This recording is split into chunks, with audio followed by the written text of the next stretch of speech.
Alright, so this is how to make a custom water heater pan. I'm using 1/4 inch angled bar.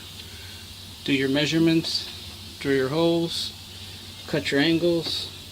I cut it to length. I used a bandsaw. And now I'm ready to drill the holes down, anchor them down before I spot weld and then weld up here for the seals, because I'm going to use epoxy so it'll create a seal if it ever leaks, and then I'll make a hole here for it to escape. Alright, so I made my tack welds and I welded the seams, and now I'm going to drill the holes with my Hilti into the concrete and go from there.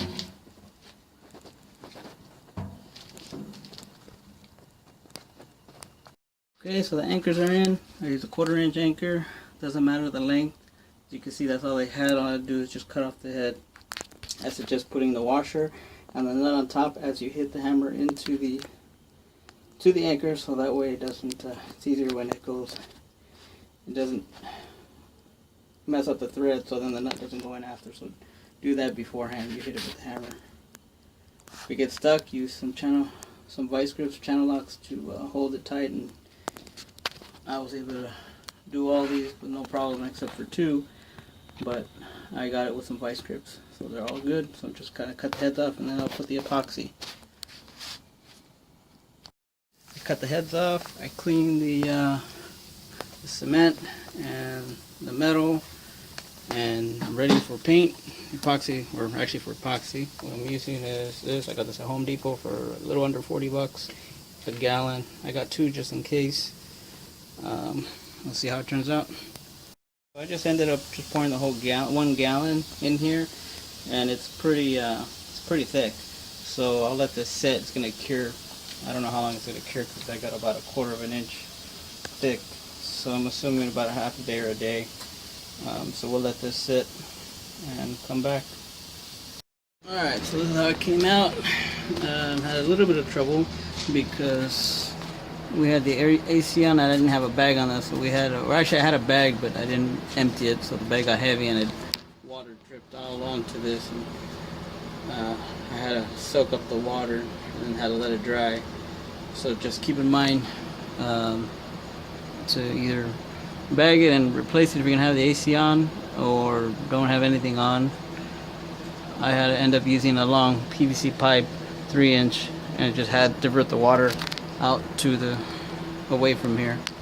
So now that we're all dried up, put a heat lamp on it, let it cure. Here it looks like the seal, like you can see where the water lifted, but it went through, so all the epoxy went in. So I can lift it here, but with my tip of the edge of my fingers, I can feel that it's sealed well. You can see here where it went over. You can see how I pulled this up earlier, and it's pretty thick stuff. So I'm just gonna use a knife and cut this to make it look cleaner. But I got what I was looking for. Epoxied all the corners, so it's nice and dry. And so now we're gonna put on the water heater. Alright, so I got the water heater in. I had no problem installing it and putting it over the weight on this because it was very solid, so that did not move. I'm very happy with the results. The only thing I need is to put the hole over here, and the reason I'm going to put it over here is because this is where the safety valve is, where I'm going to bring the pipe down, and I'm going to figure out how I'm going to do it, whether incorporate it outside of this or inside. I haven't decided yet, and I still got to put my door on. But all right, so this will give you an idea of another way to do it. Good luck.